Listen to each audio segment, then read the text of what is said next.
New details on one of the latest legal fights over federal funding cuts under President Trump. Tonight, a Massachusetts judge has granted a temporary restraining order blocking a new cap on medical research funding. Now, Maine's Attorney General, one of 22 AGs filing that lawsuit. Fox 23's Anna Kuhn joining us live at UNE's Portland campus. That's one of the research schools targeted by the spending cap. And Anna, what's the latest?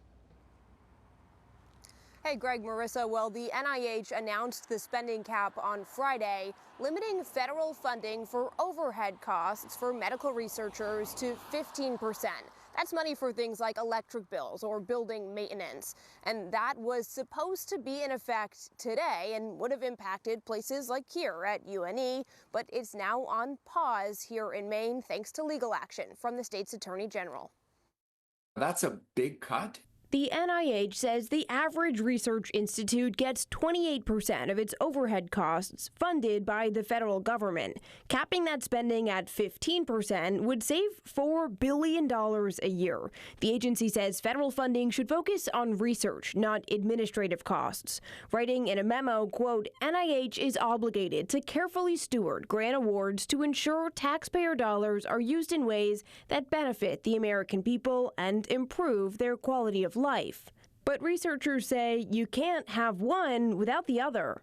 We need facilities and electricity and equipment and support staff to be able to do our research. The NIH gave out nearly $120 million to 13 research institutions in Maine last year. And if this cap holds, the University of Maine says it would be out about $1.4 million. MDI Biology Laboratory in Bar Harbor says it would have to consider pausing certain projects. And the president of UNE says this could mean layoffs and lead to cuts in important health research for diseases like cancer, Alzheimer's, and ALS. If these funds are cut to this level, many of those programs are going to be drastically curtailed.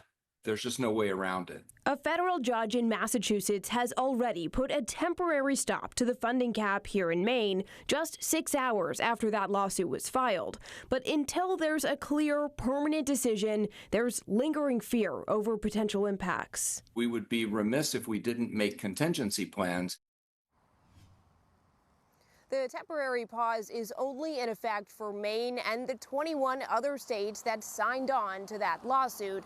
The 15% cap will remain in 23 other states. Now, there is a hearing scheduled for this case in Massachusetts at the end of the month. Live in Portland, Anna Kuhn, Fox 23 News at 10. All right.